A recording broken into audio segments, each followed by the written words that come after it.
जय हिंद साथियों, स्वागत है आपका self study classes with Sumit Jain YouTube channel और दोस्तों ऐप में। दोस्तों बहुत सारे स्टूडेंट को ऐप डाउनलोड नहीं करते बन रहा है या फिर कर भी लिया है तो कोर्स भी नहीं देख पा रहे हैं। तो मैं आज उनको बता दूं कि ये जो सेल्फ स्टडी क्लासेस इस प्रकार से जब आप प्ले स्टोर से करते हैं तो ये आपका वेल जो है आइकन उसमें लगा हुआ है ना। तो इस प्रकार से सेल्फ स्टडी क्लासेस आपको सर्च करना है और ऐसे आइकन में आपको ऐप मिलने वाला है। ठीक है, तो दोस्तों हम देखें कि प्ले स्टोर में आपको इस प्रकार से दिखेगा ये सेल्फ स्टडी क्लासेस। ठीक है, ये प्ले स्टोर में आपको सेल्फ स्टडी क्लासेस का ऐप दिखने वाला है। ठीक है, ये इमेज उसमें डली है, ये आइकन, ये लोगो उसमें डला है। ठीक है, अब दोस्तों इसको इंस्टॉल करना है, यहां से आप इंस्टॉल करेंगे। ठीक है, अब इंस्टॉल करेंगे तो वहां पर आपको नंबर मांगेगा, जीमेल नंबर मांगेगा, तो आपको ओटीपी आएगा, तो आप रजिस्टर करके आगे बढ़ेंगे। कन्नड़ और मलयालम भाषाएं किस भाषा परिवार से संबंधित हैं, ये आपको बताना है। भारतीय आर्य भाषा परिवार, भारत यूरोपीय भाषा परिवार, द्रविड़ परिवार, आधुनिक भारतीय आर्य भाषा परिवार। इनमें से आपको चयन करना है। तमिल, तेलुगु, कन्नड़ और मलयालम भाषाएं किस भाषा परिवार से संबंधित हैं। ठीक है, आज से यहां पर आपको चयन करना है। ठीक है,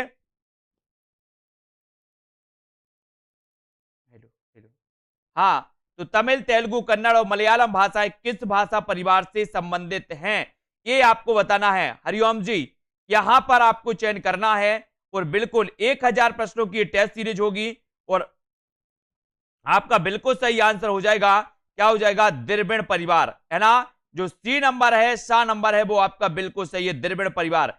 तमिल, तेलुगु, कन्नड़ और मलयालम जो भाषाएं हैं ये भाषा परिवार से संबंधित हैं, तो वो द्रविड़ परिवार से संबंधित हैं। यानी कि आपका सी नंबर जो आपने चयन किया वो बिल्कुल सही है। इस 1000 प्रश्नों की दोस्तों प्रश्नोत्तर टेस्ट सीरीज में इसमें आपको वीडियो एक भी नहीं छोड़ना है ना। भाषा का मूल रूप कौन सा है, भाषा का मूल रूप बताना है। लिखित है, मौखिक है, या फिर मानक रूप है, या साहित्यिक रूप है। भाषा का मूल रूप कौन सा है ये आपको चयन करना है। भाषा का मूल रूप बताना है। उत्तर क्या हो जाएगा इसका? प्रश्न क्रमांक 3 का भाषा का मूल रूप कौन सा है? पैड मेंबर का कल टेस्ट है द्विवेदी युग का।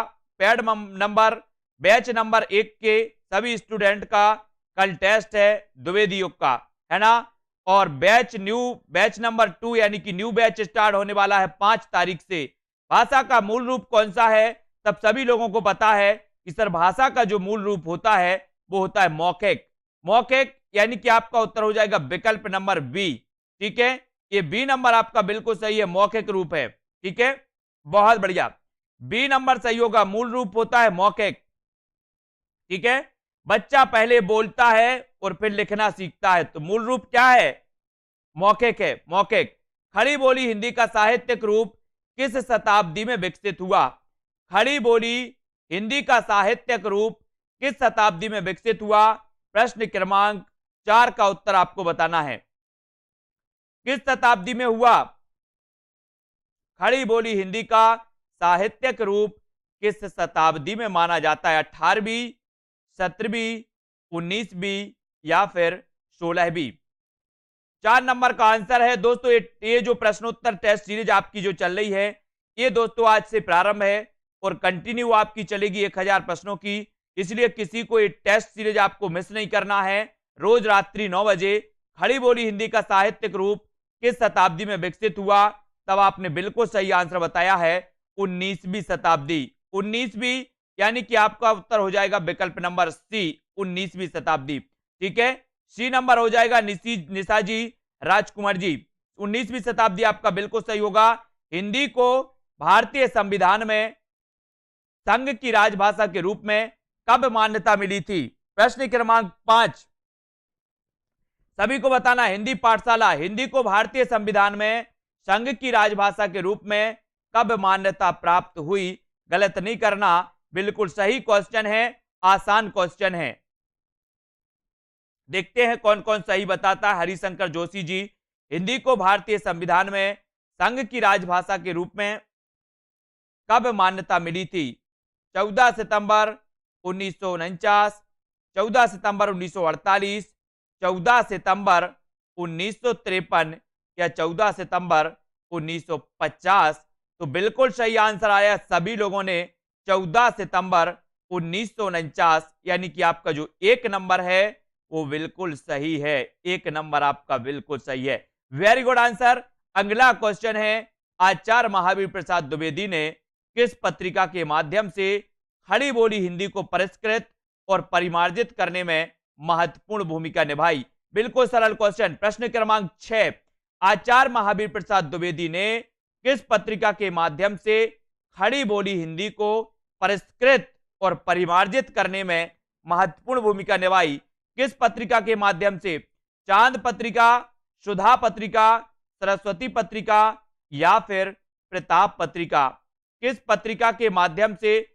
और यहां पर आपका बिल्कुल सही आंसर हो जाएगा दोस्तों, क्या हो जाएगा? आपका उत्तर होगा सरस्वती पत्रिका, यानी कि आपका सी नंबर सरस्वती पत्रिका बिल्कुल सही होगा। ठीक है, बिल्कुल सही आंसर। उत्तर भारत की खड़ी बोली हिंदी दक्षिण में किस रूप में विकसित हुई? उत्तर भारत की खड़ी बोली हिंदी दक्षिण में किस रूप में विकसित हुई? द्रविड़ हिंदी, दक्कनी हिंदी, दक्कनी उर्दू या फिर परिनिष्ठित हिंदी? तो किस रूप में हुई? उत्तर भारत की खड़ी बोली हिंदी दक्षिण में किस रूप में विकसित हुई, ये आपको चयन करना है। 7 का आंसर बिल्कुल सरल बताना है। हाँ, बिल्कुल सही। उत्तर भारत की खड़ी बोली हिंदी दक्षिण में किस रूप में विकसित हुई? उत्तर बताएंगे सभी लोग। अभिलाषा जी, उत्तर हो जाएगा किस रूप में? दक्कनी हिंदी, यानी कि 7 का आंसर आपका हो जाएगा बी नंबर, बी यानी कि दक्कनी हिंदी। उत्तर भारत की खड़ी बोली हिंदी दक्षिण में किस रूप में विकसित हुई? तो दक्कनी हिंदी के रूप में विकसित हुई और आपका उत्तर होगा विकल्प नंबर बी। प्रश्न क्रमांक 7 में 8 का आंसर आपकी स्क्रीन पर है। 8वां प्रश्न, मध्यकाल में राजकाज की भाषा के रूप में किस भाषा को मान्यता मिली? किस भाषा को मान्यता मिली? जल्दी से चयन करो। प्रश्न क्रमांक 8 और उत्तर भी आपका हो जाएगा, क्या हो जाएगा? मध्यकाल में राजकाज की भाषा के रूप में किस भाषा को मान्यता मिली थी? और 8 का आपका उत्तर हो जाएगा फारसी भाषा को। किस भाषा को? फारसी, यानी आपका उत्तर सी नंबर जो आपने टिक किया है वो बिल्कुल सही है। सी नंबर, मध्यकाल में राजकाज की भाषा के रूप में भाषा को मान्यता मिली थी तो वो भाषा है फारसी। बिल्कुल सही, फारसी आपका सही है। संविधान के किस अनुच्छेद के अनुसार संघ की राजभाषा हिंदी और लिपि देवनागरी है? प्रश्न क्रमांक 9, संघ के किस अनुच्छेद के अनुसार संघ की राजभाषा हिंदी और लिपि देवनागरी है? ये क्वेश्चन है आपका और उत्तर आपको चयन करना है। अनुच्छेद 343, अनुच्छेद 346, अनुच्छेद 344 या अनुच्छेद 342? बिल्कुल सरल आंसर आपका क्या हो जाएगा? संविधान के किस अनुच्छेद के अनुसार संघ की राजभाषा हिंदी और लिपि देवनागरी है? तो वो है दोस्तों अनुच्छेद 343, यानी कि आपका जो विकल्प नंबर 1 है वो बिल्कुल सही हो जाएगा, अनुच्छेद 343। नेक्स्ट आपको बताना है, ब्रजभाषा और अवधि किस काल की काव्य भाषाएं थीं? किस काल की काव्य भाषाएं थीं?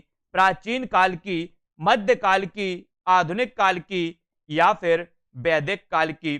ब्रजभाषा और अवधि किस काल की काव्य भाषाएं थीं? ब्रजभाषा और अवधि, आपने देखा होगा कि ब्रजभाषा में कृष्ण काव्य लिखा गया, अवधि भाषा में आपने देखा होगा सूफी काव्य लिखा गया और रामचरितमानस की रचना भी किस भाषा में हुई? अवधि में हुई थी।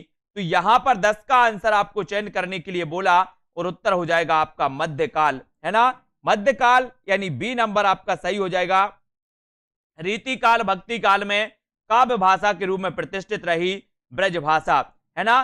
तो बी नंबर आपका बिल्कुल सही। हिंदी की बोलियों को कितने वर्गों में रखा जाता है? हिंदी की बोलियों को कितने वर्गों में रखा जाता है?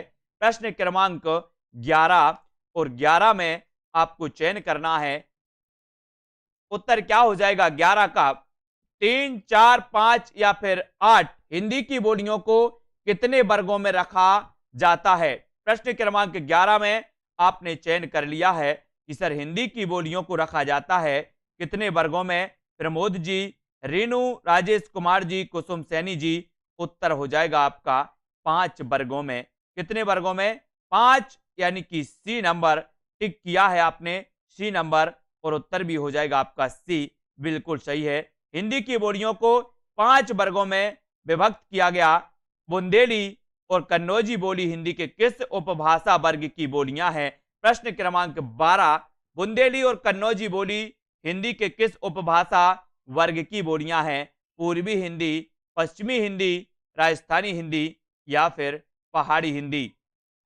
यानी कि 12 का उत्तर चयन करेंगे तो बुंदेली और कन्नौजी आपको पता है, मैंने ट्रिक भी आप लोगों के लिए बहुत ही सुंदर दी है कि कानों की खड़ी बुंदेली ब्रजभान हरि के पास, है ना। तो बुंदेली और कन्नौजी ये मानी जाती है दोस्तों पश्चिमी हिंदी। पश्चिमी हिंदी यानी कि उत्तर भी हो जाएगा आपका विकल्प नंबर बी, पश्चिमी हिंदी। ठीक है, बी आपने चयन कर लिया तो उत्तर आपका सही है।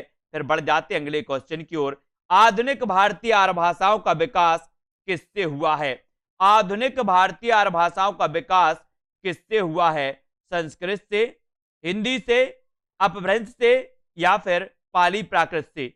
ये प्रश्न क्रमांक 13 है, उत्तर भी आपके लिए बताना है ना। और आधुनिक भारतीय आर्य भाषाओं का विकास किससे हुआ है? तब आपका बिल्कुल सही आंसर क्या हो जाएगा साथियों? आधुनिक भारतीय आर्य भाषाओं का जो विकास हुआ है वो संस्कृत से नहीं हुआ, हिंदी से नहीं हुआ, हिंदी से भी नहीं हुआ, है ना, पाली प्राकृत से भी नहीं हुआ। उत्तर होगा आपका आधुनिक भारतीय आर्य भाषाओं का जो विकास हुआ है वो हुआ है अपभ्रंश से। अपभ्रंश से हुआ है।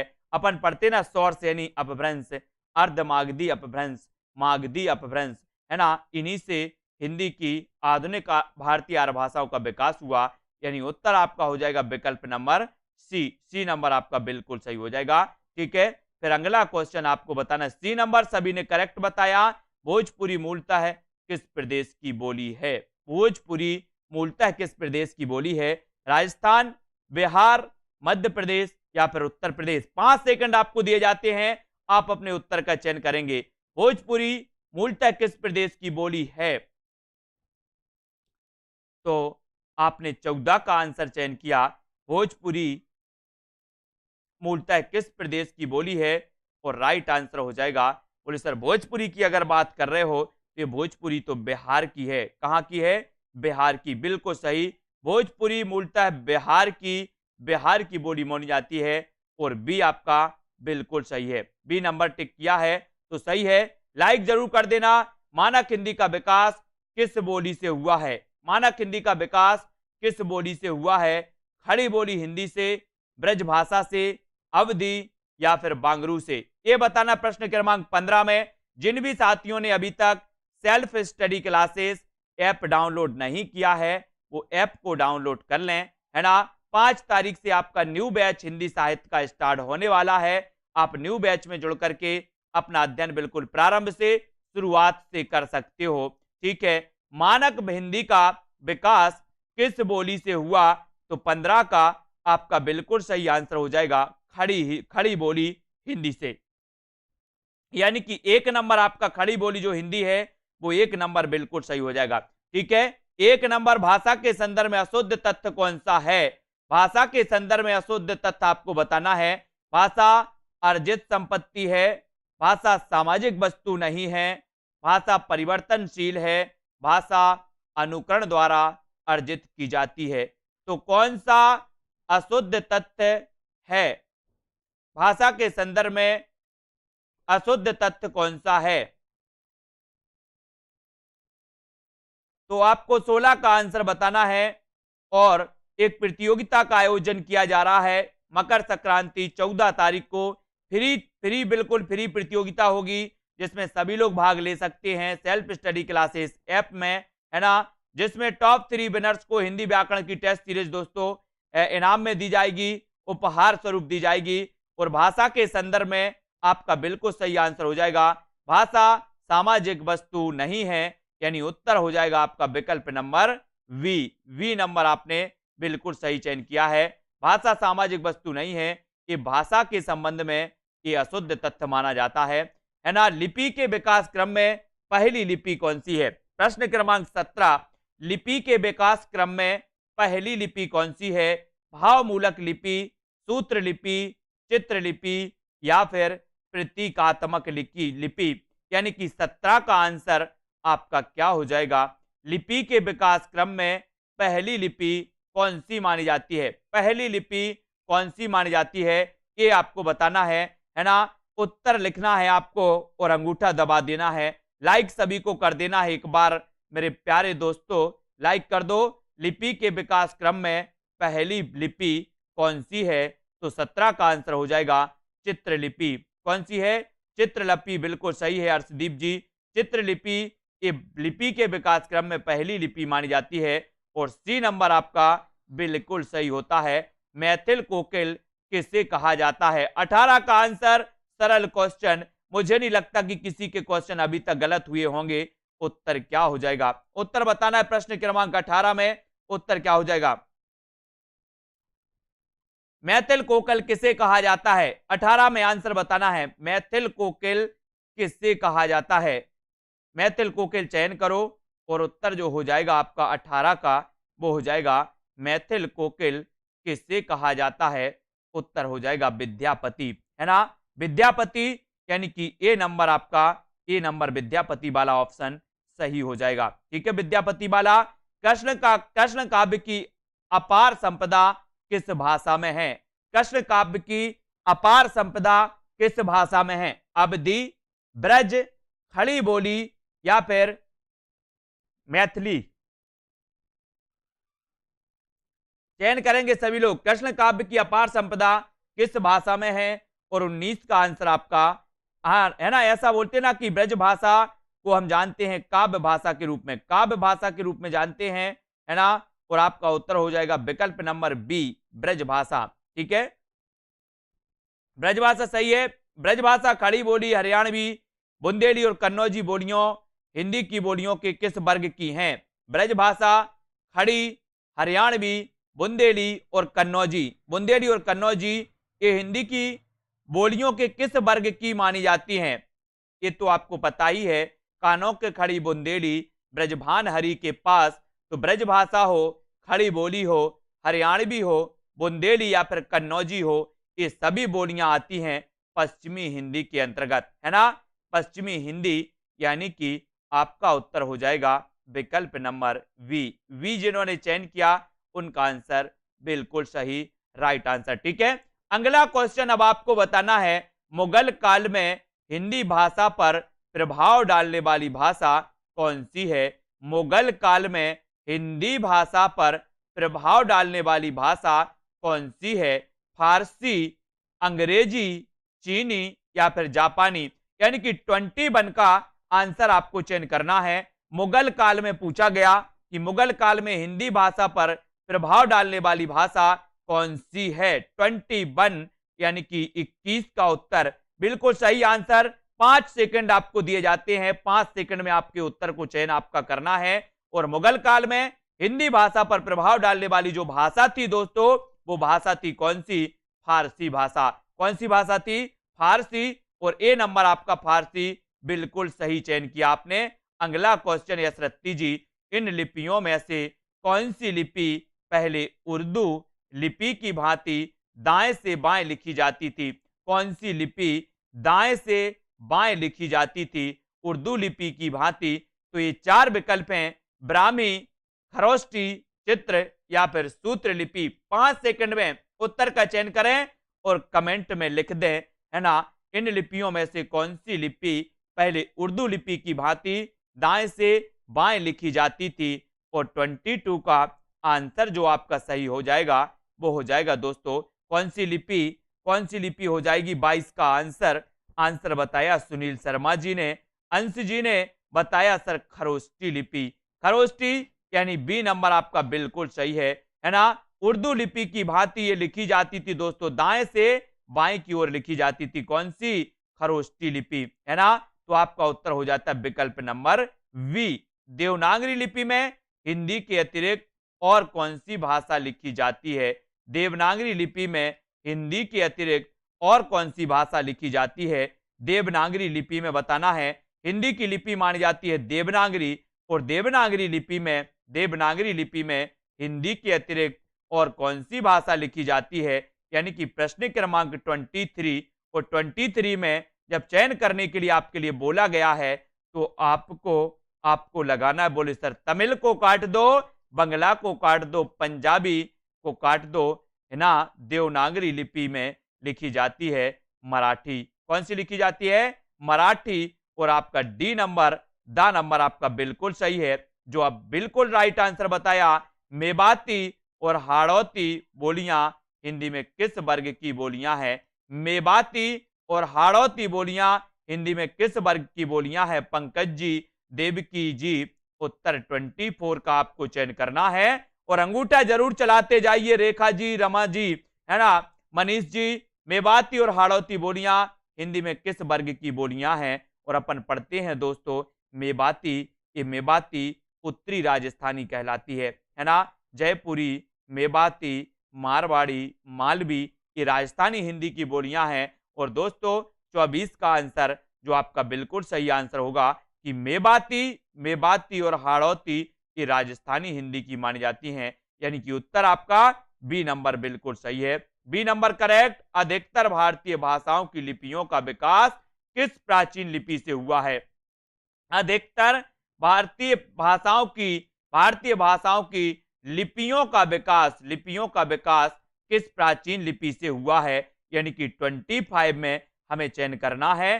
4 विकल्प आपके सामने हैं, उत्तर 5 सेकंड में आपको चयन करना है और उत्तर आपका सही हो जाएगा। ममता जी, प्रीति जी, कुशल परिवर्तन जी, अधिकतर भारतीय भाषाओं की लिपियों का विकास किस प्राचीन लिपि से हुआ? तो बोले सर 25 में अगर उत्तर ही बताना है तो उत्तर लगा दो ए नंबर में। मैंने कहा बिल्कुल सही है, ए में लगा दिया। ब्राह्मी लिपि, ये ब्राह्मी लिपि है ना, याद रख लेना, ये सबकी क्या है? अम्मा है। ब्राह्मी लिपि ये क्या है? सबकी अम्मा है, अम्मा, है ना। अधिकतर भारतीय भाषाओं की लिपियों का विकास किस प्राचीन लिपि से हुआ? तो ब्राह्मी लिपि से। ब्राह्मी याद रखना। अगला क्वेश्चन आपकी स्क्रीन पर है, इनमें से हिंदी तरभाषी राज्य कौन सा है? हिंदी तर यानी कि जहां पर हिंदी नहीं बोली जाती वो राज्य कौन सा है? उत्तर प्रदेश, मध्य प्रदेश, बिहार या फिर महाराष्ट्र। कहां पर नहीं बोली जाती हिंदी कहां पर नहीं बोली जाती? 26 का आंसर। उत्तर प्रदेश में हिंदी बोली जाती है, मध्य प्रदेश में हिंदी बोली जाती है ना। और दोस्तों बिहार में हिंदी बोली जाती है। तो कहां नहीं बोली जाती? बोले सर महाराष्ट्र में मराठी बोली जाती है ना। तो आपका उत्तर हो जाएगा विकल्प नंबर डी नंबर आपका बिल्कुल सही होगा। अगला क्वेश्चन आपकी स्क्रीन पर है, संविधान के अनुच्छेद 343 2 के अनुसार संघ सरकार के कार्यों में अंग्रेजी का प्रयोग जारी रखने की व्यवस्था दोस्तों ये कब तक के लिए की गई थी? है ना। सबसे पहले आपको बताना है कि अंग्रेजी का प्रयोग जारी रखने की व्यवस्था ये कब तक के लिए की गई थी? 27 का आंसर। 27 में आपको बताना है। दोस्तों आपने पढ़ा होगा कि इसे 15 सालों तक रखा गया था अंग्रेजी के लिए, है ना। तो एक की गई थी दोस्तों अनुच्छेद 343 2 के अनुसार संघ सरकार के कार्यों में अंग्रेजी का प्रयोग जारी रखने की व्यवस्था कब तक जारी की गई थी? तो वो उत्तर है 25 जनवरी 1964 तक इसको रखा गया था, है ना। 25 जनवरी 1964 तक के लिए अंग्रेजी भाषा को सरकार के कार्यों में दोस्तों प्रयोग होने के लिए इसे रखा गया था। और उत्तर आपका है बी नंबर। ठीक है, बी नंबर 25 जनवरी 1964 बताना है हमें। रेखा तिवारी जी, है ना। हिंदी में किस भाषा के अर्थ में पहले साधु भाषा, टकसाली भाषा तथा परिनिष्ठित भाषा का प्रयोग किया गया? बहुत बढ़िया प्रश्न है। 28 का आंसर। हिंदी में किस भाषा के अर्थ में पहले साधु भाषा, टकसाली भाषा तथा परिनिष्ठित भाषा का प्रयोग होता था? ब्रज भाषा के अर्थ में, खड़ी बोली के अर्थ में, है ना, मानक भाषा के अर्थ में या फिर जन भाषा के अर्थ में? हिंदी में किस भाषा के अर्थ में पहले साधु भाषा, टकसाली भाषा तथा परिनिष्ठित भाषा का प्रयोग होता था? यानी कि 28 का उत्तर बताना है। तो आपको पता है किस भाषा के अर्थ में किस भाषा के अर्थ में, तो उत्तर हो जाएगा मानक भाषा के अर्थ में। मानक भाषा के अर्थ में पहले साधु भाषा, टकसाली भाषा और परिनिष्ठित भाषा का प्रयोग होता था, और उत्तर हो जाएगा आपका विकल्प नंबर सी, यानी कि मानक भाषा। ठीक है, मानक भाषा आपने बिल्कुल सही चयन किया। अगला क्वेश्चन आपके स्क्रीन पर है कि पंक्तियां बताना है कि जामे रस कछु होते हैं पढ़त ताहि सब कोय, बात अनूठी चाहिए भाषा को होए। ये पंक्ति किसकी है, ये पंक्ति बताना है, इस पंक्ति को चयन करना है 29 में, है ना, कि जामे रस कछु होते हैं पढ़त ताहि सब कोय, बात अनूठी चाहिए भाषा को होए, यानी कि 29। और ये भाषा ये कहा था, एक पंक्ति जो है ये किसकी है, ये बताना है। अर्चना सिंह जी, राजेश जी, अनिकेत जी, उत्तर हो जाएगा कि जामे रस कछु होते हैं पढ़त ताहि सब कोय, बात अनूठी चाहिए भाषा को होए। ये भारतेंदु जी की ये पंक्तियां मानी जाती हैं, और उत्तर आपने 29 का लगा दिया है। बोले सर आ नंबर में टिक लगा दो, तो उत्तर आपका चला जाता है कहां पर, भारतेंदु जी की ओर। ये नंबर आपका बिल्कुल सही हो जाएगा। पूनम जी, अगला क्वेश्चन आपकी स्क्रीन पर आता है कि हिंदी खड़ी बोली गद्य के विकास में किस साहित्यकार ने महत्वपूर्ण भूमिका निभाई। कल से दोस्तों आपका न्यू बैच स्टार्ट होने वाला है। न्यू बैच हिंदी साहित्य को बिल्कुल शुरुआत से जो लोग पढ़ना चाहते हैं वो न्यू बैच में कोर्स परचेस करके न्यू बैच में जुड़ सकते हैं, है ना। तो जिनको भी एक कोर्स हिंदी साहित्य का पढ़ना है, शुरुआत से अध्ययन करना है, वो न्यू बैच में जुड़ सकते हैं। 5 तारीख से आपका न्यू बैच स्टार्ट हो जाएगा। हिंदी खड़ी बोली गद्य के विकास में किस साहित्यकार ने महत्वपूर्ण भूमिका निभाई थी। खड़ी बोली गद्य के विकास में बताना है, तो यहां पर 30 का उत्तर हो जाएगा। दोस्तों आपने पढ़ा है कि लल्लूलाल सदल मिश्र, है ना, उत्तर क्या हो जाएगा, ये इन्होंने सदल मिश्र जी ने खड़ी बोली गद्य के विकास में महत्वपूर्ण भूमिका निभाई थी। किसने, सदल मिश्र साहब ने, सदल मिश्र ने, है ना, इनको याद रख लेना है, सदल मिश्र, है ना। Very good. अगला क्वेश्चन है, पाणिनि ने किस ग्रंथ के द्वारा भाषा को एक रूपता देने का प्रयास किया। पाणिनि ने किस ग्रंथ के द्वारा भाषा को एक रूपता देने का प्रयास किया, तो बताना है। अपन ने पढ़ा है ना दोस्तों कि बोले अष्टाध्याय पढ़ना है, अष्टाध्याय पढ़नी है, तो दोस्तों पढ़नी से क्या बनेगा, पाणिनि, तो अष्टाध्याय पढ़नी है यानी कि पाणिनि, और उत्तर हो जाएगा आपका क्या, अष्टाध्यायी, यानी कि ए नंबर। ये पाणिनि का ग्रंथ है। पाणिनि ने किस ग्रंथ के द्वारा भाषा को एक रूपता देने का प्रयास किया, तो वो ग्रंथ है अष्टाध्यायी, जो सबको पता है लगभग पुरानी हिंदी को किस भाषा का समानार्थक माना गया है। 32 का आंसर, पुरानी हिंदी को किस भाषा का समानार्थक माना गया है।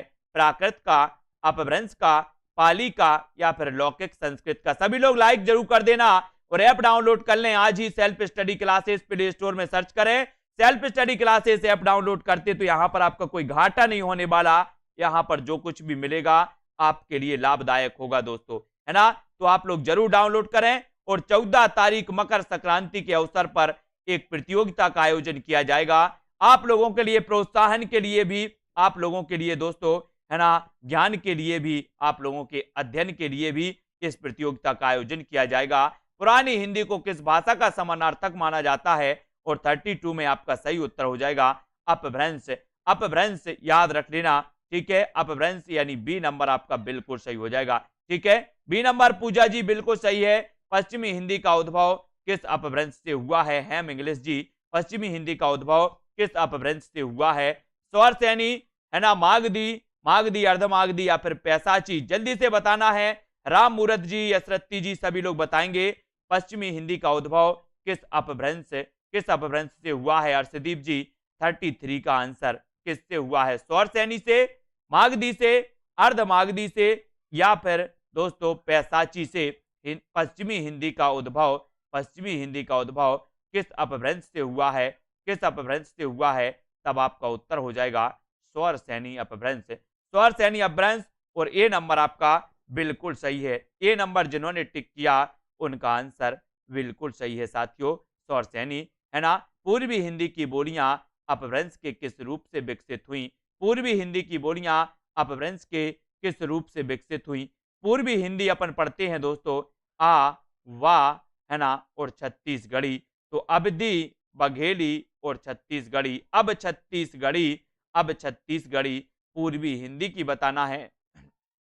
तो 34 में आपका बिल्कुल सही चयन किया है आपने कि सर पूर्वी हिंदी की बात करोगे तो पूर्वी हिंदी अर्धमागधी, बिहारी हिंदी मागधी, है ना दोस्तों, सौर सैनी से निकली पश्चिमी हिंदी और पैसाची से लिखनी पंजाबी और लहंदा, है ना। तो इस प्रकार से याद रखना, मागधी से बिहारी, अर्धमागधी से पूर्वी हिंदी, सौर सैनी से पश्चिमी हिंदी, पैसाची से पंजाबी और लहंदा। तब आपका राइट आंसर होगा अर्धमागधी, यानी बी नंबर आपका बिल्कुल सही हो जाएगा, बी नंबर अर्धमागधी। ठीक है, अर्धमागधी भाषा विज्ञान के किस खंड में पद से वाक्य बनाने की प्रक्रिया का वर्णनात्मक, तुलनात्मक तथा ऐतिहासिक दृष्टि से अध्ययन होता है? भाषा विज्ञान के किस खंड में पद से वाक्य बनाने की प्रक्रिया का वर्णनात्मक, तुलनात्मक तथा ऐतिहासिक दृष्टि से अध्ययन होता है? 35 का आंसर चयन करना है और उत्तर आपका बिल्कुल सही हो जाएगा दोस्तों, वाक्य विज्ञान। किसमें होता है? वाक्य विज्ञान, यानी कि उत्तर सी नंबर आपका बिल्कुल सही हो जाएगा। सी नंबर आपने जो सी चयन किया है वो बिल्कुल सही है, वाक्य विज्ञान। ठीक है, अगला क्वेश्चन है आपका, पाली प्राकृत भाषाएं किससे विकसित हुई? पाली प्राकृत भाषाएं किससे विकसित हुई? लौकिक संस्कृत से, पुरानी हिंदी, सौर सैनी या फिर वैदिक संस्कृत से? यानी कि 36 का आंसर चयन करना है दोस्तों, पाली प्राकृत भाषाएं किससे विकसित हुई हैं, ये आपको चयन करना है ना। विमलेश जी, राजेश कुमार जी, है ना, उत्तर आपका क्या हो जाएगा? रेक्स उत्तर होगा। बोले सर कि लौकिक संस्कृत काट दो, पुरानी हिंदी, सौर सैनी काट दो, उत्तर लगा दो वैदिक संस्कृत। पाली प्राकृत भाषाएं ये निकली कहां से? वैदिक संस्कृत। वैदिक संस्कृत, यानी कि आपका उत्तर हो जाएगा प्रश्न क्रमांक 36 में आपने चयन किया है। बोले सर सी नंबर में टिक लगा दो, मैंने सी में टिक लगा दिया और उत्तर आपका हो जाएगा सी, है ना, ए डी, वैदिक संस्कृत। अगला क्वेश्चन है आपकी स्क्रीन पर, भाषा के संदर्भ में महात्मा गांधी ने किसका समर्थन किया था? 37 में भाषा के संदर्भ में दोस्तों महात्मा गांधी ने किसका समर्थन किया था, ये आपको उत्तर बताना है। और भाषा के संदर्भ में महात्मा गांधी ने किसका समर्थन किया था? तो उत्तर आपका हो जाएगा दोस्तों हिंदुस्तानी। किसका किया था? हिंदुस्तानी, और उत्तर हो जाएगा विकल्प नंबर वी आपने चयन किया तो उत्तर भी आपका बी नंबर है। महात्मा गांधी ने किसका समर्थन किया था? तो वो किया था हिंदुस्तानी का। ठीक है, नेक्स्ट, खड़ी बोली का दूसरा नाम क्या है? खड़ी बोली का दूसरा नाम क्या है? सरल क्वेश्चन, बढ़िया क्वेश्चन, मस्ती वाला क्वेश्चन है। खड़ी बोली का दूसरा नाम क्या है? कन्नौजी, कोरबी, मगही या फिर दोस्तों बघेली? खड़ी बोली का दूसरा नाम आपको बताना 38 में, और 38 में बिल्कुल सही आंसर बताया आपको उसने, हेना जी ने, हेमलता, गीता जी। उत्तर जो आपका है वो है क्या? कोरबी। कोरबी यानी बी नंबर। ठीक है, बी आपने टिक किया, राइट आंसर। आगे बढ़ते हैं। अवधी बोली का केंद्र स्थान क्या है? अवधी बोली का केंद्र स्थान क्या है? वस्ती, बाराबांकी, बहराइच या फिर अयोध्या? अवधी बोली का केंद्र स्थान क्या माना जाता है? अवधी, है ना, अवधी, बघेली और छत्तीसगढ़ी पूर्वी हिंदी की मानी जाती है दोस्तों, पूर्वी हिंदी की अवधी, बघेली, छत्तीसगढ़ी। और उत्तर आपका हो जाएगा 39 में। 39 में क्या हो जाएगा? अयोध्या। अवधी बोली का केंद्र माना जाता है अयोध्या। अयोध्या यानी कि डी नंबर, अयोध्या बिल्कुल सही हो जाएगा। ठीक है, वेरी गुड। ठीक है, ये डी नंबर, है ना। अब आपको बताओ, खड़ी बोली का प्रयोग साहित्यिक हिंदी, खड़ी बोली के अर्थ के अतिरिक्त किस अर्थ में भी होता है? खड़ी बोली का प्रयोग साहित्यिक हिंदी खड़ी बोली के अर्थ के अतिरिक्त किस अर्थ में भी होता है? शुद्ध के अर्थ में, दिल्ली मेरठ के आसपास की लोक बोली के अर्थ में, लोक साहित्य की भाषा के अर्थ में, या फिर लोक गीतों की भाषा के अर्थ में? तो ऐप डाउनलोड किस किस ने नहीं किया दोस्तों? ऐप डाउनलोड सभी लोग कर लें। Self study classes app download करो, जहां पर आपको बहुत सारे फायदे होने वाले हैं और 40 का आंसर 41 का आंसर हो जाएगा आपका बी, यानी कि दिल्ली मेरठ के आसपास की लोक बोली के अर्थ में, लोक बोली के अर्थ में, और बी आपका बिल्कुल सही है। ठीक है, बी नंबर। नेक्स्ट है अपभ्रंश को पुरानी हिंदी कहने वाले प्रथम कवि कौन है, प्रथम लेखक कौन है? अपभ्रंश को पुरानी हिंदी कहने वाले प्रथम लेखक कौन है? तो कौन है? अंश जी, पूनम जी। 41 अपभ्रंश को पुरानी हिंदी कहने वाले प्रथम लेखक कौन माने जाते हैं? और 41 का आंसर, 41 में आपका सही आंसर हो जाएगा चंद्रधर शर्मा गुलेरी। और ए नंबर सही है। 41 में अपभ्रंश को पुरानी हिंदी कहने वाले प्रथम लेखक जो माने जाते हैं, वो माने जाते हैं कौन? आ नंबर आपका बिल्कुल सही है। ए नंबर आपका बिल्कुल सही है, जो अधिकांश लोगों ने सही लगाया। अपभ्रंश के प्रथम महाकवि कौन थे? अपभ्रंश के प्रथम महाकवि कौन थे? दोस्तों आपको पता होगा, राम कुमार वर्मा ने संधि काल के दौरान जैन और सिद्ध साहित्य को रखा था। और दोस्तों है ना, स्वयंभू को इन्होंने हिंदी का प्रथम कवि भी माना, स्वयंभू को, है ना। और अपभ्रंश के प्रथम महाकवि कौन थे? तो यहाँ पर 42 का आंसर आपने चयन किया है। अपभ्रंश के प्रथम कवि थे कौन? स्वयंभू। कौन थे? स्वयंभू, यानी कि बी नंबर। इनका इन्होंने महाकाव्य एक लिखा है दोस्तों, पयोम चरियु एक महाकाव्य इन्होंने लिखा है। किसने? स्वयंभू ने, है ना। ये याद रखना। राजभाषा अधिनियम कब पारित किया गया? राजभाषा अधिनियम कब पारित किया गया? 43 का आंसर। 43 में राजभाषा अधिनियम कब पारित किया गया? मुकेश जी, प्रमिला, सुबी गुप्ता, राकेश जी। प्रश्न क्रमांक 43 में आपको चयन करना। और राजभाषा अधिनियम कब पारित किया गया? राजभाषा अधिनियम कब पारित किया गया, यानी कि 43 का आंसर। और 43 में आपका बिल्कुल सही आंसर आपने चयन किया है कि बोले सर राजभाषा आयोग की राजभाषा अधिनियम की बात करोगे, अधिनियम बना था सन 1963, यानी कि आ नंबर आपका बिल्कुल सही है। राजभाषा अधिनियम में संशोधन कब हुआ? राजभाषा अधिनियम में संशोधन कब हुआ? सन 1960 में, सन 1967, 65 या फिर 1969 में? राजभाषा अधिनियम में संशोधन कब हुआ था? बहुत बढ़िया प्रश्न है, 44 का उत्तर बताना है। और दोस्तों राजभाषा अधिनियम पारित हुआ 1964 में। इसमें जो संशोधन हुआ, वो संशोधन हुआ था कब? 1965, सन 1965 में, यानी कि उत्तर आपका हो जाएगा विकल्प नंबर सी। राजभाषा अधिनियम में संशोधन कब हुआ? तो उत्तर हो जाएगा 1965 में। 64 में बना था, 65 में क्या हो जाएगा? अधिवेशन में संशोधन हो जाएगा। और उत्तर हो जाएगा आपका विकल्प नंबर सी। अगला क्वेश्चन है, सन 1955 में राष्ट्रपति ने जिस राजभाषा आयोग की नियुक्ति की, उसमें कितने सदस्य थे? कितने सदस्य थे? 5, 11, 21 या फिर 7? सन 1955 में राष्ट्रपति ने जिस राजभाषा आयोग की नियुक्ति की, उसमें कितने सदस्य थे? और 45 का आंसर आपको चयन करना है। और 45 में आपका बिल्कुल सही आंसर हो जाएगा दोस्तों, सन 1955 में राष्ट्रपति ने जिस राजभाषा आयोग की नियुक्ति की थी, उसमें कितने सदस्य थे? और 45 में आपसे पूछा गया तो उसमें सदस्य थे दोस्तों कितने? 21, यानी कि 21, है ना। 1955 में राष्ट्रपति ने जिस राजभाषा आयोग की नियुक्ति की थी, उसमें थे कितने? 21 सदस्य थे। ठीक है, सभी लोग वीडियो को एक बार लाइक कर दें दोस्तों। उपयुक्त समास चिन्हित कीजिए। अब यहाँ पर समास आपको बतलाना है, क्योंकि संधि और समास ऐसी चीज है हिंदी की, कहीं भी हिंदी पूछी जाए तो ये दो चीजें तो पूछी जाती हैं और कम से कम 2-2 प्रश्न पूछे जाते हैं। तो हम आपके लिए वो छांट करके लाते हैं जो परीक्षाओं में आने की उम्मीद है। तो शुरुआत कर लेते हैं। पथभ्रष्ट कौन सा समास हो जाएगा, इसमें जल्दी से बता दीजिए। तो आपको बता दें कि यहाँ पर जो हो जाएगा, आपको भी कमेंट में उत्तर देना है। पथ से भ्रष्ट तृतीया तत्पुरुष हो जाएगा, ठीक है। लेकिन यहाँ पर तृतीया तो नहीं, शायद तत्पुरुष समास हो जाएगा। समास विग्रह होगा पथ से भ्रष्ट। अष्टाध्यायी, पहले भी जो हमने प्रैक्टिस सेट पढ़ाए थे, लगभग 40 प्रैक्टिस सेट हमारे अपलोड हैं, प्ले लिस्ट में जाके आप देखिएगा हिंदी के। तो उसमें एक आया था अष्टाध्यायी। अब जिनने पढ़ा होगा तो जल्दी से बता दें कौन सा समास है। तो इसका विग्रह हो जाएगा 8 अध्यायों का समूह, और जिसका प्रथम पद संख्यावाची हो, समाहार अर्थ हो, समूह अर्थ हो, तो वहां पर द्विगु समास होता है। ऐसा हमने आपको क्लास में पढ़ाया था। निम्नलिखित वाक्यांश के लिए उचित एक शब्द चुनिए। वाक्यांश के लिए एक शब्द चुनना है दोस्तों, जल्दी से बता दें। कानून का रूप देने के लिए प्रस्तुत किया गया प्रस्ताव या मसौदा क्या कहलाता है? जल्दी से बता दें क्या कहलाता है। कोई भी कानून का रूप देने के लिए प्रस्ताव प्रस्तुत किया जाता है उसको क्या कहते हैं, विधेयक लाया जाता है। पर नहीं बोलते विधेयक आ गया तो विधेयक।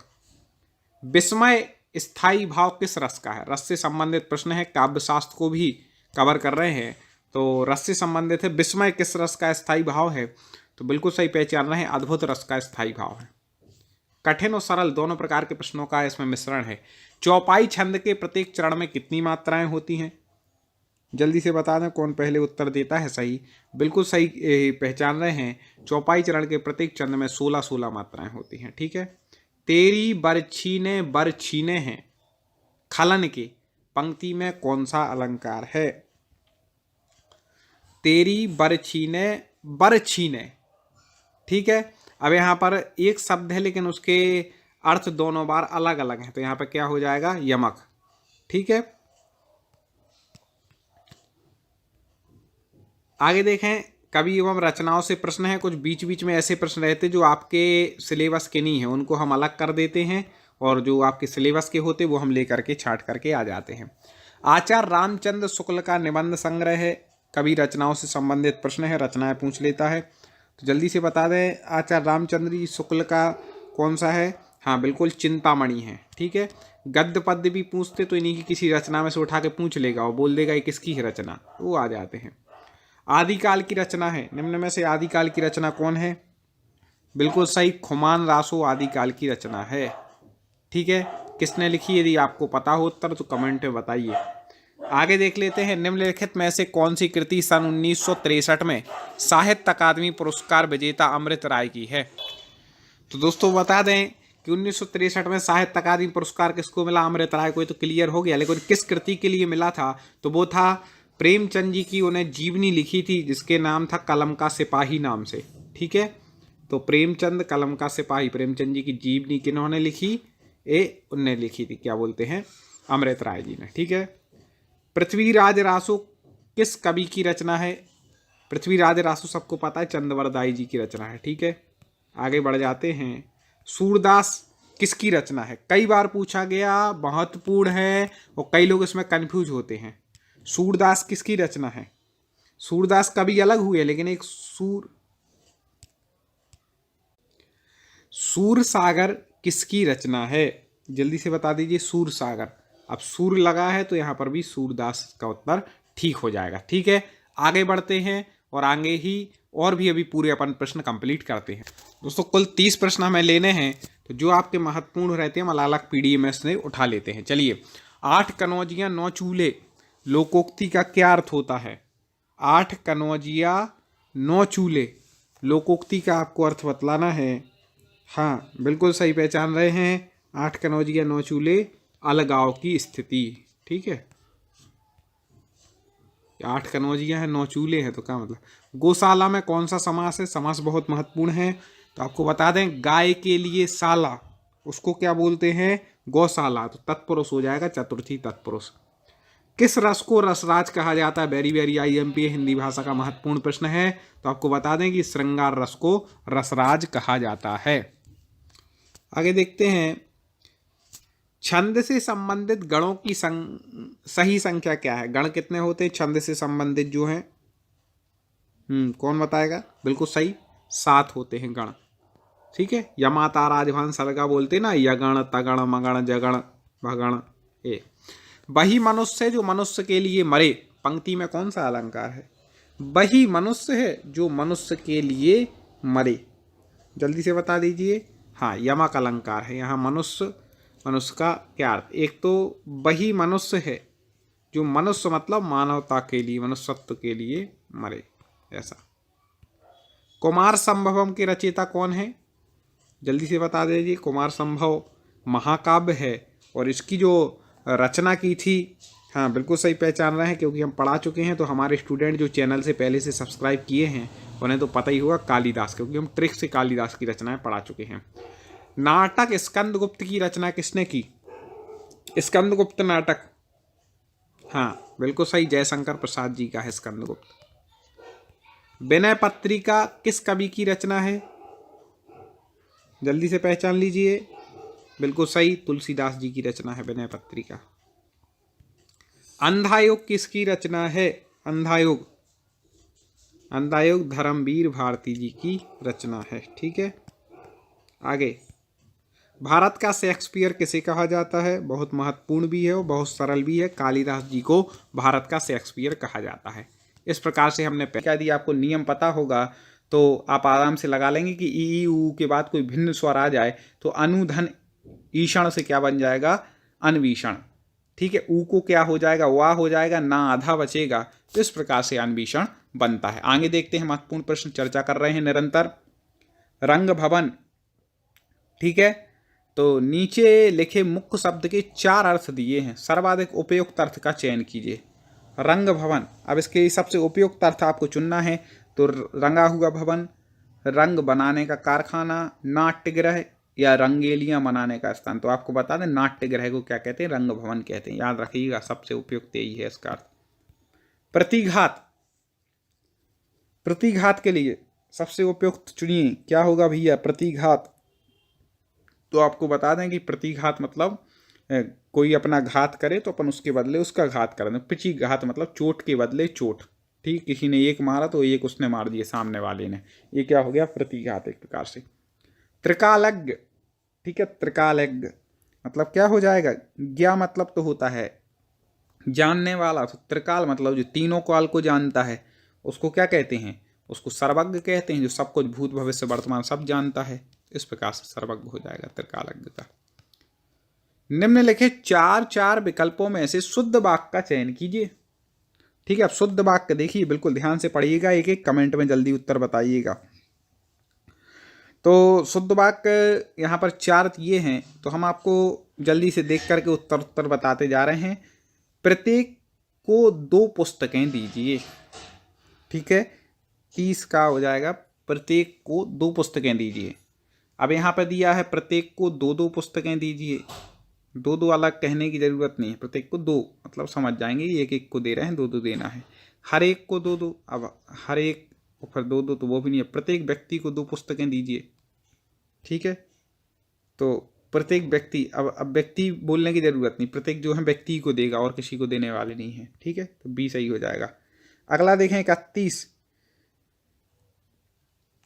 तो उसे अनुत्तीर्ण होने का संशय नहीं होता, शक भी नहीं होता, आशा भी नहीं होती, हाँ आशंका जरूर होती, उसे अनुत्तीर्ण होने की आशंका है। ठीक है, चलो आगे बढ़ते हैं। देखें, जो शब्द 2 वाक्यांशों, शब्दों और वाक्यों को जोड़ने का कार्य करते हैं वे क्या हैं?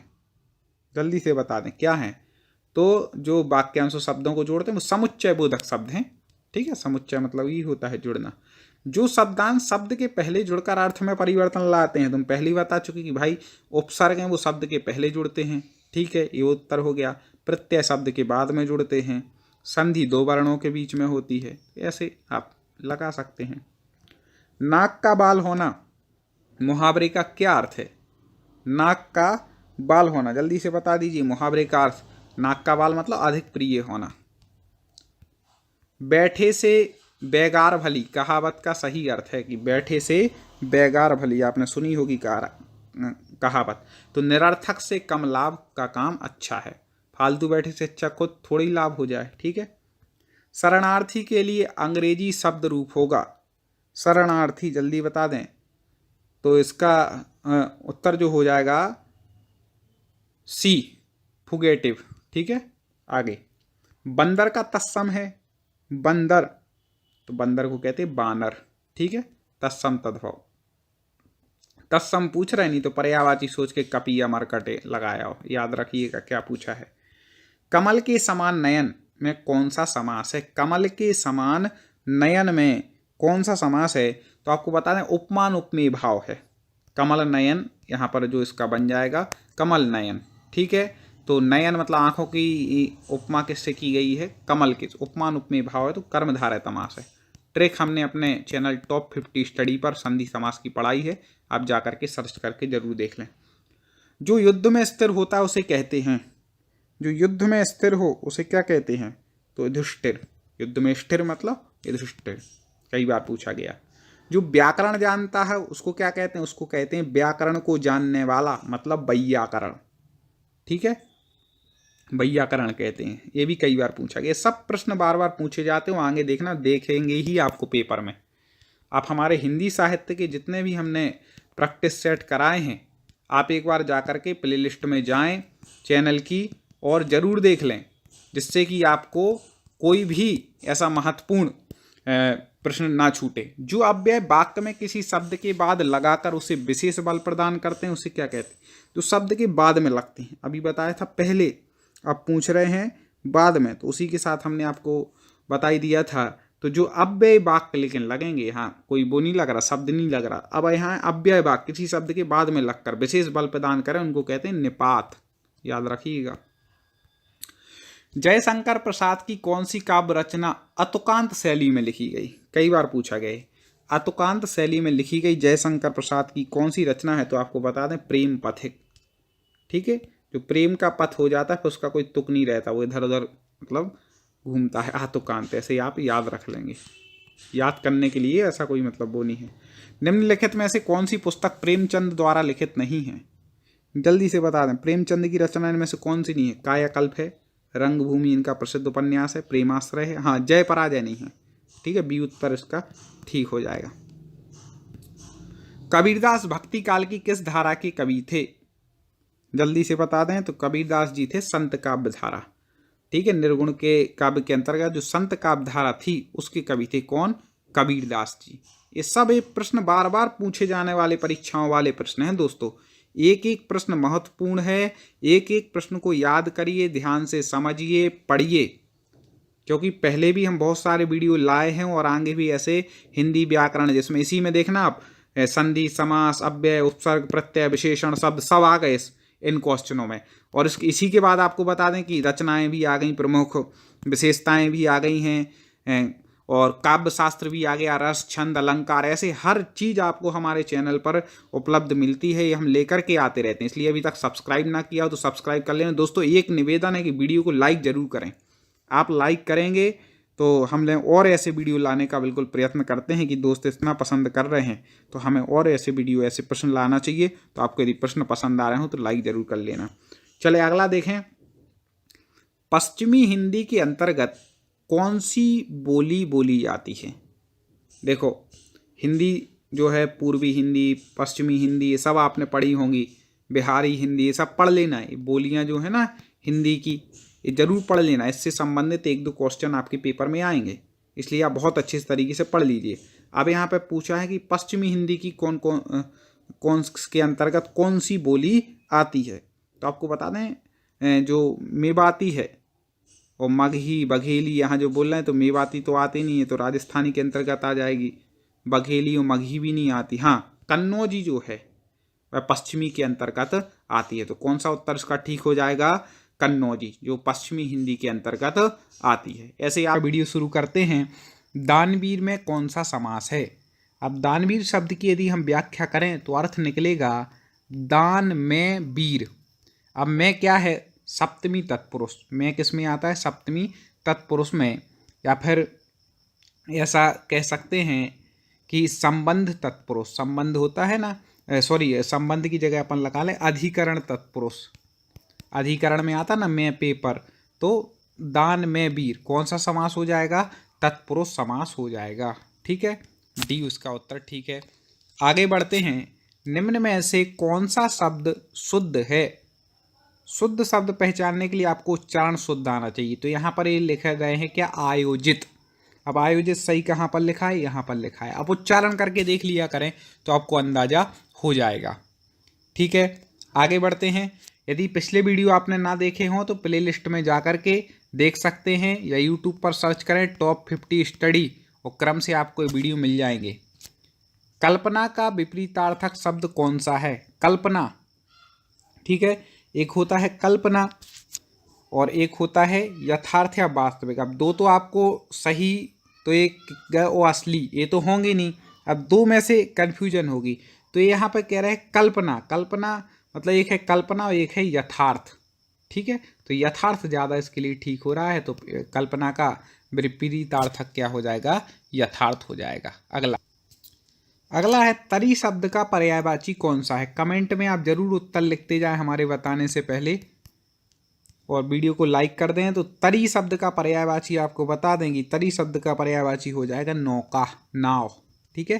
तरी कैसे याद रखेंगे, तरी क्यों है, क्योंकि नाव हमें क्या करती, तारती है, इस पार से उस पार ले जाती है। आगे देखते हैं,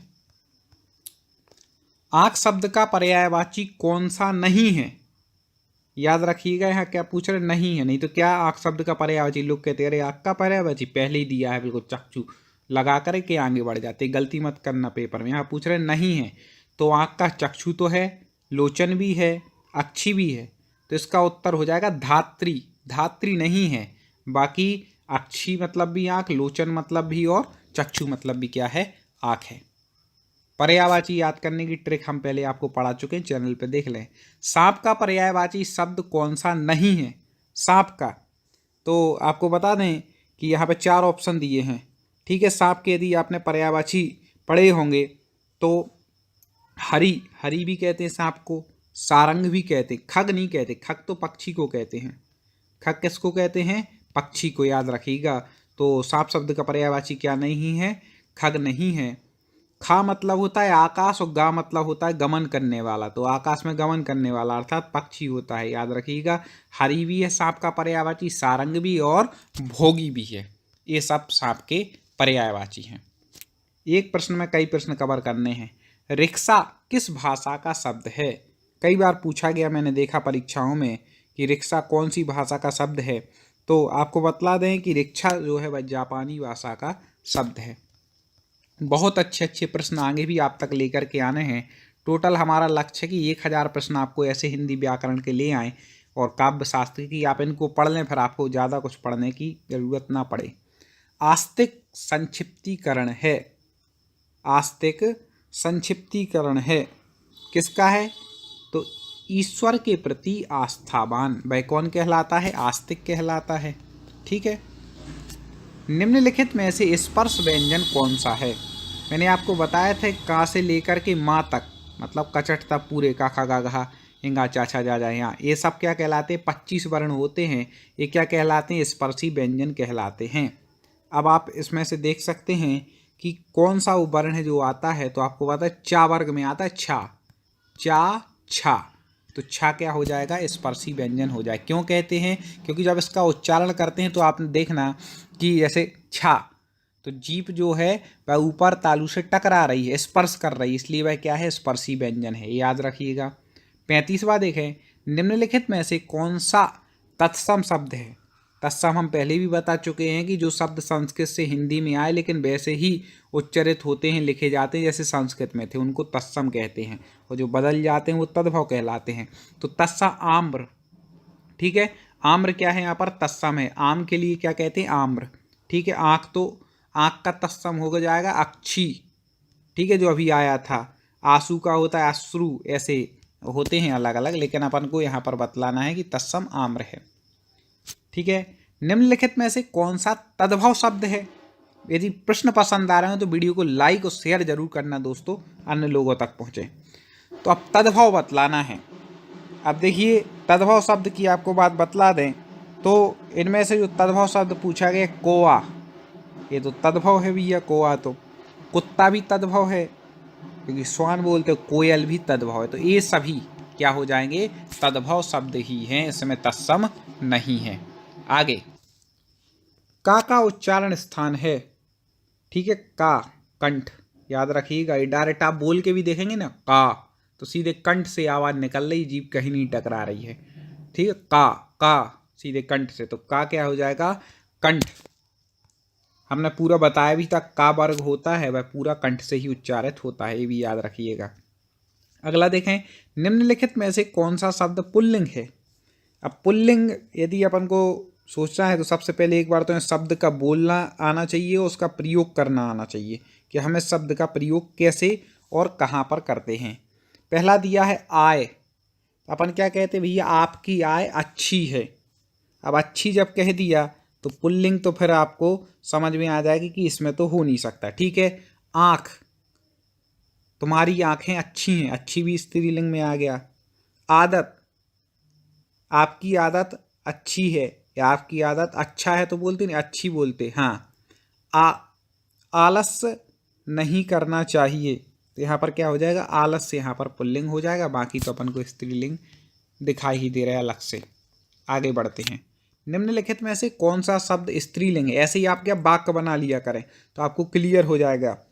अब कौन सा शब्द स्त्रीलिंग है? पक्षी, पक्षी उड़ता है, ठीक है, उड़ता है जब, तो भाई ये तो फिर स्त्रीलिंग हो ही नहीं सकता, उड़ती होना चाहिए। केकड़ा भागता है, चकोर खाता है, नहीं हुआ। गिलहरी, हाँ गिलहरी खाती है, ऐसा बना सकते हैं, तो खाती आ गया, स्त्रीलिंग आ गया, तो क्या हो जाएगा? गिलहरी कैसा है? स्त्रीलिंग। ऐसी कई ट्रिकें हम आपको पढ़ाने के समय बताते हैं। आप तो चैनल से जुड़े रहें, सब्सक्राइब कर लें, वीडियो को लाइक कर लें, यूट्यूब पर सर्च करें टॉप 50 स्टडी और जा करके सब्सक्राइब करके जुड़ जाएं। निरंतर आपको वीडियो मिलते रहेंगे, पहले वाले वीडियो देख सकते हैं। क्षत्रिय शब्द में प्रत्यय है, ठीक है, क्षत्रिय शब्द में प्रत्यय क्या है? शब्दों के बाद जुड़ते हैं प्रत्यय, ये तो आपको पता है। तो आपको बता दें, छत्र में ईय प्रत्यय लगने से क्या बनता है? क्षत्रिय शब्द बनता है। तो यहाँ पर कौन सा प्रत्यय हो जाएगा? ईय प्रत्यय हो जाएगा। है लखनऊ में, जल्दी से बताइए साहब क्या है? लखनऊ शब्द में प्रत्यय, तो आपको बता दें कि लखनऊ शब्द में, लख शब्द में नऊ जोड़ने पर क्या बन जाएगा? लखनऊ। इस प्रकार से उसको बना सकते हैं। और यदि लखनवी हो जाता है यहाँ पर, तो फिर ई प्रत्यय वहाँ पर कर देते, ठीक है, ये भी याद रखिएगा। कनक का कौन सा अर्थ नहीं है? कनक कनक ते सौगुनी वाला तो आपने श्लोक सुना ही होगा। तो यहाँ पे पूछ रहे कनक का अर्थ क्या नहीं है? तो कनक का अर्थ सोना है, धतूरा है, दो तो अपन कनक कनक वाले उससे समझ में आ जाता। अब आपको चुनना है चंद्रमा और नाग केसर। तो आपको बता दें चंद्रमा नहीं है कनक का अर्थ, नाग केसर तो है, ठीक है। तो इसका उत्तर हो जाएगा चंद्रमा। बाकी कनक के अर्थ क्या है? एक सोना है, एक नाग केसर, एक धतूरा है, ये 3 अर्थ हैं। आगे बढ़ते हैं। चुनाव में नेता लोग पानी की तरह रुपया बहाते हैं, इस वाक्य में पानी का क्या अर्थ है? चुनाव में नेता लोग कैसा बहा देते हैं कि नहीं रिश्वत देने में? तो पानी का अर्थ क्या है? पानी मतलब व्यर्थ, जैसे पानी लोग व्यर्थ बहाते हैं ना, उसके महत्व को नहीं समझते, ऐसे ही रुपया बहाते हैं वो लोग, तो व्यर्थ हो जाएगा वहाँ पर। आप भले आए, इस वाक्य में भले क्या है? ठीक है, संज्ञा विशेषण, सर्वनाम या क्रिया विशेषण। ये जितनी भी चीज़ें हैं इनके हम अलग अलग वीडियो आपको सिलेबस के अनुसार, कुछ आ गए हैं, कुछ लेकर के आएंगे, ठीक है। तो निरंतर आपको हमारे चैनल पर वीडियो मिलते रहेंगे। अब आप भले आए, इसमें भले क्या शब्द है? भले बतलाना है तो आपको बता दें कि भले आए, आए मतलब क्रिया के पहले लगा है, इसलिए क्या हो जाएगा? क्रिया विशेषण। एक क्रिया की विशेषता बतला रही, कैसे आए, आना क्या है? क्रिया, लेकिन कैसे आए? भले आए, भले मतलब अच्छे आए, तो क्रिया विशेषण हो जाएगा ये भले, ठीक है। आगे, निम्नलिखित में से किस शब्द में आयन प्रत्यय प्रयुक्त हुआ है? आयन, ठीक है, एक नारायण शब्द दिया है यहाँ पर, ऋतुयन दिया है, पंडितायन दिया है और धनायन। तो आपको सही उत्तर बतलाना, तो आपको बता दें नारायण, ठीक है। या पहले है, इसी ना का क्या हो जाएगा? ना, याद रखिएगा। रामायण भी एक शब्द है जिसमें ना का ला हुआ है, मूल तो रामायण है, मूल क्या है? रामायण, लेकिन ना को ला हो गया या पहले आने से, तो ऐसे ही यहाँ पर नारायण, ये क्या है? आयन प्रत्यय। नहीं तो आप बोले यहाँ तो ना है और यहाँ ना है, तो कैसे? तो ये व्यंजन संधि के जब आप पढ़ेंगे तो उदाहरण से आप समझ में आ जाएगा आपको। आगे देखें, किस लोकोक्ति का अर्थ वैभव क्षणिक होता है? होगा, वैभव जो है वह क्षणिक होता है, स्थिर नहीं होता। तो कौन सी लोकोक्ति के अनुसार यह कहा गया है? सांच को आँच नहीं, ये नहीं। अधर गगरी छलकत जाए, ये भी नहीं। पांचों उंगलियां बराबर नहीं होती, ये भी नहीं उतना परफेक्ट बैठ रहा। डी देखें, 4 दिन की चांदनी फिर अंधियारी रात, मतलब 4 दिन की चांदनी होती फिर तो अंधियारी रात आती है। मतलब अपन नहीं कहते भी ये बहुत ज़्यादा वैभव है, लेकिन कोई ठिकाना नहीं है, तो यही हो जाएगा डी। आगे, 5-7 की लकड़ी एक जने का बोझ, लोकोक्ति का क्या अर्थ है? बहुत कठिन कार्य होना नहीं, असंभव बड़ी शर्त नहीं। हाँ, ये 4 नंबर पे दिख रहा है, मिलकर काम करने से कार्य, कठिन कार्य भी सरल हो जाता है, ठीक है। क्या था कि 5-7 की लकड़ी एक जने का बोझ, मिलकर के काम करते हैं तो बड़ा काम भी आसान हो जाता है। काव्य में कितने रस माने जाते हैं? ये तो सब पे बनना ही चाहिए। यदि आप हिंदी व्याकरण साहित्य पढ़ रहे हैं तो आपको बता दें कि काव्य में 9 रस माने जाते हैं। मेला आंचल कई बार पूछा गया है, किसका उपन्यास है? मेला आंचल किसका उपन्यास है? तो आपको बता दें फणीश्वर नाथ रेणु जी का आंचल है मेला आंचल। ठीक है, तो रेणु जी का आंचल, फिर मेला आंचल किसका उपन्यास है? फणीश्वर दास जी रेणु जी का। दोस्तों बहुत सारे स्टूडेंट को ऐप डाउनलोड नहीं करते बन रहा है, या फिर कर भी लिया है तो कोर्स भी नहीं देख पा रहे हैं। तो मैं आज उनको बता दूं कि ये जो सेल्फ स्टडी क्लासेस इस प्रकार से जब आप प्ले स्टोर से करते हैं तो ये आपका वेल जो है आइकन उसमें लगा हुआ है ना।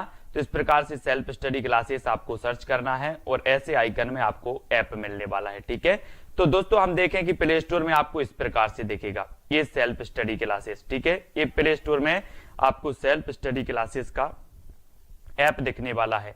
ठीक है, ये इमेज उसमें डली है, ये आइकन, ये लोगो उसमें डला है। ठीक है, अब दोस्तों इसको इंस्टॉल करना है, यहां से आप इंस्टॉल करेंगे। ठीक है, अब इंस्टॉल करेंगे तो वहां पर आपको नंबर मांगेगा, जीमेल नंबर मांगेगा, तो आपको ओटीपी आएगा, तो आप रजिस्टर करके आगे बढ़ेंगे।